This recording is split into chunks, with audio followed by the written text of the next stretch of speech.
Welcome back to my Facebook and YouTube channel. तो भाइयों, काफ़ी दिनों के बाद वीडियो बना रहा हूँ क्योंकि कुछ तबीयत ख़राब थी। तकरीबन एक हफ्ते के बाद से वीडियो बना रहा हूँ।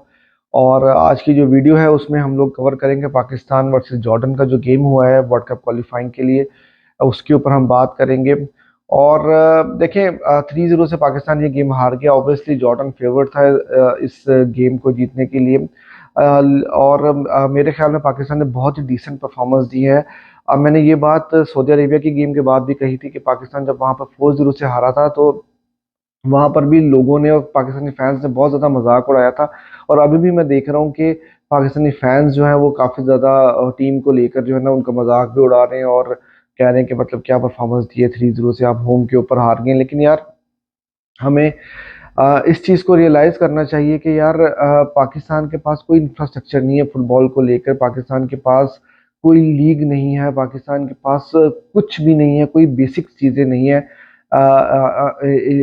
अगर आप डोमेस्टिकली बात करें और आप फिर भी उसके बावजूद आप एक मिरेकल था कि आपने कंबोडिया को हरा दिया और आप अगली स्टेज के लिए क्वालिफाई कर गए। और मैं समझता हूँ कि पाकिस्तान ने बहुत ही डिसेंट परफॉर्मेंस दी है। अगर आप पहले 10 मिनट में 2 गोल ना खाते तो मेरे ख्याल में आप काफ़ी जो है वो गेम के अंदर इन रहते। और अभी भी पाकिस्तान ने काफ़ी अच्छी परफॉर्मेंस दी है कंसिडरिंग के एक जॉर्डन की टीम वो टीम है जो कि एशिया कप का फाइनल खेली है। और सऊदी अरेबिया के साथ जॉर्डन की टीम जो है वो फेवरेट है वर्ल्ड कप के लिए क्वालिफाई करने के लिए, क्योंकि बहुत अच्छी टीम है। एशियन फाइनलिस्ट रही है वो।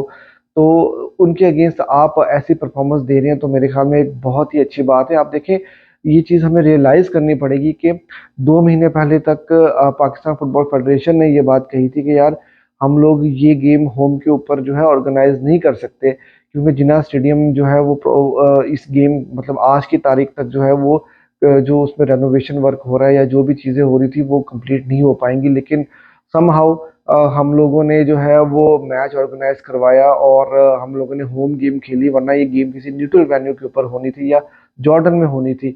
तो हम लोगों ने होम पर खेला और होम में रमज़ान के महीने के अंदर आप दोपहर को मैच करा रहे हो।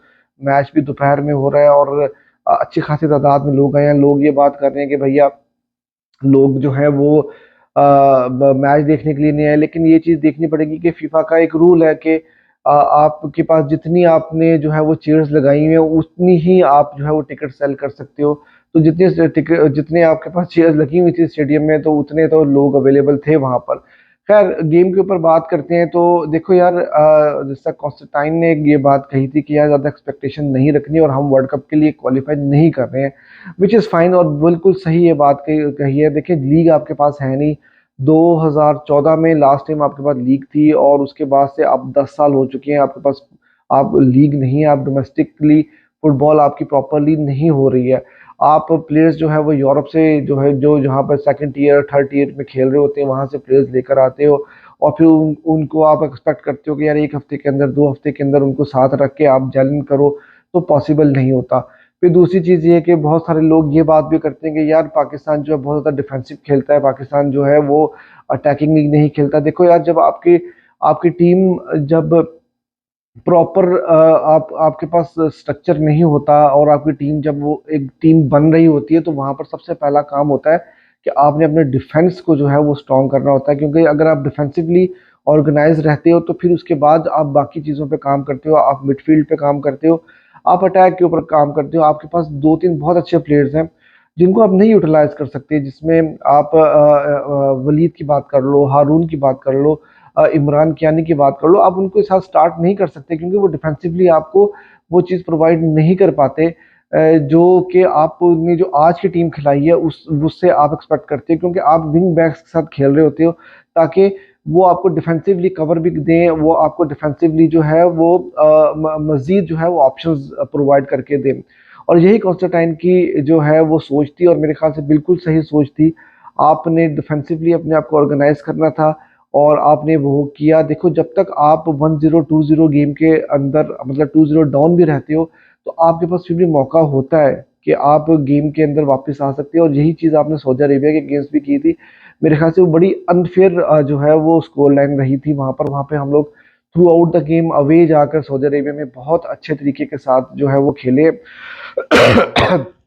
लेकिन वहां पर भी हम लोगों ने जो है वो एकदम से गोल जो है वो कंसीड करने शुरू कर दिए, जिसकी वजह से स्कोर लाइन जो ज्यादा रिस्पेक्टेबल नहीं रही थी। आज की गेम में भी हमने 10 मिनट में गोल स्कोर खा लिए, 2 गोल हमने जो है वो कंसीड कर लिए थे। और हमारा अगर आप पैटर्न देखो तो यही होता है कि हम पहले 10-15 मिनट में थोड़ा पैनिक रहते हैं और उसमें हम लोग जो है वो गोल्स को जो है वो खा लेते हैं, और उसके बाद आखिरी 80-85 मिनट के बाद जो है वो हम 1-2 गोल खा लेते हैं। यही जो है वो पैटर्न चल रहा है। देखो अभी फिलहाल जो हमारा सिस्टम है, जो कि ना होने के बराबर है, उसके हिसाब से जिस तरह से टीम खेल रही है मेरे ख्याल से बिल्कुल ठीक है। आपको एक्सपोजर मिल रहा है, आपको सऊदी अरेबिया के अगेंस्ट खेलने का एक्सपोजर मिला है, आपको ताजिकिस्तान के अगेंस्ट खेलने का एक्सपोजर मिला, आपको जॉर्डन के अगेंस्ट खेलने का एक्सपोजर मिला। तो यार जब आपको इस तरह की टीम्स के अगेंस्ट खेलने का एक्सपोजर मिलेगा तो आप यहाँ से सीखोगे और इसी तरह आपकी टीम बिल्ड होगी। लेकिन आपको वही बात है कि डोमेस्टिकली आपको अपना इंफ्रास्ट्रक्चर बनाना पड़ेगा, आपको लीग बनानी पड़ेगी, और आपको जो है वो प्रॉपर इंफ्रास्ट्रक्चर बनाना पड़ेगा। आपको इतने स्टेडियम बनाने पड़ेंगे कि आपके 10,000 12,000 के जो स्पेक्टेटर्स हैं वो एटलीस्ट ग्राउंड के अंदर आकर वो गेम्स देखें। आपको एक अच्छे तरीके के साथ लीग जो है वो ऑर्गेनाइज करनी पड़ेगी। बेशक आप 10 टीमों के साथ शुरू करो, 12 टीमों के साथ शुरू करो, लेकिन आपको लीग बनानी पड़ेगी ताकि आपके प्लेयर्स जो हैं वो कम से कम साल में 25-30 गेम्स जो हैं वो उनको खेलने को मिले और वो फिजिकली जो है वो उस लेवल पे आए। क्योंकि जब तक आपके प्लेयर्स को जो है वो एक्सपोजर नहीं मिलेगा, वो रेगुलर गेम्स नहीं खेलेंगे, उनकी उनकी फिजिकली उस तरह से वो ट्रेन नहीं होंगे जिस तरह के बाकी मुल्कों के प्लेयर हो रहे हैं, जैसे जॉर्डन है, सऊदी अरेबिया है। आप देखें सऊदी की लीग कितनी स्ट्रांग होगी, रोनाल्डो जैसे प्लेयर्स वहां पर खेल रहे हैं और उनको कुछ नहीं तो कम से कम 40-45 गेम्स 50 गेम्स उनको खेलने को मिलते हैं साल में। और हमारे प्लेयर्स को क्या मिलता है, छनकना भी नहीं मिलता। तो ये चीज़ हमें रियलाइज करनी पड़ेगी। और हमें फिर जब हम डिफेंसिवली थोड़ा सा, अभी तो हम किसी हद तक ठीक है, फिर जब आहिस्ता आहिस्ता जब हम इम्प्रूव करेंगे तो हमें ट्रांजिशन में बेहतर होना पड़ेगा। हमें मिडफील्ड में किस तरह से गेम को चलाना है, फिर उसके बाद से हमें गेम को जो है वो फाइनल थर्ड में किस तरह से अप्रोच करना है, किस तरह से हमें चांसेस क्रिएट करने हैं। हमें कम से कम 7-8 चांसेस बनाने पड़ेंगे, उसमें से 1-2 गोल में कन्वर्ट करने पड़ेंगे, तब जाके हमारी टीम जो है वो बेहतर टीम बनेगी। तो ये मेरे ख्याल में कॉन्स्टेंटाइन जो काम कर रहे हैं इस टाइम पे बिल्कुल ठीक कर रहे हैं। आपको इस टाइम पे अपने डिफेंस को ही जो है वो मैनेज करना है अच्छे तरीके के साथ। अगर आप मैनेज करते हैं और एक रिस्पेक्टेबल स्कोर लाइन तक आप अपने आप को रिस्ट्रिक्ट करते हैं तो मेरे ख्याल से आप बिल्कुल ठीक कर रहे हैं। उसके अलावा यार आप ये देख लो कि जो कैमरामैन था उसने किस तरह से जो है वो गेम को कवर किया। वो तो मतलब देखते हुए जो है शर्म आ रही थी कि यार जिस तरह से क्रिकेट को आप बॉल के ऊपर फोकस करते हैं, इस तरह से वो उसने यार बॉल के ऊपर फोकस किया हुआ था। आपको पता ही नहीं लग रहा था कि बाकी फॉर्मेशन क्या चल रही है, किस तरह से जो है वो प्लेयर्स ऑर्गेनाइज हैं पिच के ऊपर, क्या हो रहा है गेम के ऊपर, कुछ पता ही नहीं चल रहा। या कुछ नहीं तो कम से कम अब हॉकी से ही थोड़ा सा जो है एक्सपीरियंस ले लो कि हॉकी की गेम आप किस तरह से कवर करते हो। तो ये तो आपकी हालत है कि आपको यही नहीं पता कि आपने किस तरह से फुटबॉल की गेम को कवर करना है। आप थोड़ा सा हॉकी को जिस तरह से कवर करते हो उससे ही थोड़ा सा अंदाजा लगा लेते। तो सेकंड हाफ में कुछ थोड़ा सा बेहतर हुआ था, लेकिन पहले हाफ में तो यार गेम की समझ भी कुछ नहीं आ रही थी। अब आप देखें ना कि ये चीजें जब जॉर्डन के अंदर अगर वहां पर ये गेम कवर हो रहा हो या देख रहे हो लोग, तो वो तो हंस रहे होंगे कि यार ये किस तरह से गेम को कवर कर रहे हैं। तो यही चीजें, हमारी बेसिक चीजें ही कंप्लीट नहीं है और हमारे फैंस जो है वो इतनी बड़ी बड़ी एक्सपेक्टेशंस लगा कर बैठे होते हैं। तो मेरे ख्याल से एक्सपेक्टेशंस हमें नहीं लगानी चाहिए। हम अगर यहाँ तक भी पहुंच गए तो ये बहुत बड़ी बात है। जब तक आपके सियासतें ख़त्म नहीं होंगी, जब तक आप जो है वो अपना आपके करप्शन ख़त्म नहीं होगी, आप अपना इंफ्रास्ट्रक्चर बेहतर नहीं करोगे, आपको ऐसे ही रिजल्ट्स देखने को मिलेंगे।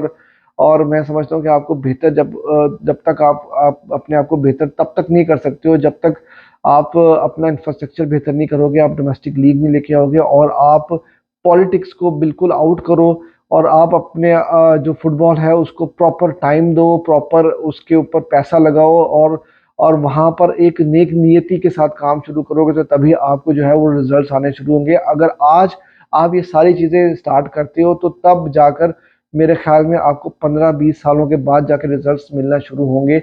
ये एक दिन का काम नहीं है कि आपने आज ही चीजें ठीक करनी शुरू कर दी और आपको 10 दिन के बाद रिजल्ट्स मिलेंगे।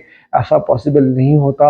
अब दुनिया बहुत एडवांस हो चुकी है, बाकी की कंट्रीज आप इंडिया को देख लें कि वो हमसे बहुत आगे जा चुका है फुटबॉल में। अगर आपने इंडिया को भी कैच करना है तो आप आज लीग स्टार्ट करोगे, आप उस लेवल का इंफ्रास्ट्रक्चर आज जब बनाओगे तो आपको 10-12 साल लगेंगे इंडिया को कैच करने के लिए। तो ये चीज़ें जो हैं बहुत इंपॉर्टेंट है, ये चीज़ें हमें समझनी पड़ेंगी। तो भैया ये थी आज की वीडियो। अगर आपको वीडियो पसंद आई तो प्लीज़ मेरे चैनल को भी सब्सक्राइब कर दीजिएगा और वीडियो को भी लाइक कर दीजिएगा और मुझे फेसबुक पे और इंस्टा पे फॉलो भी कर लीजिएगा।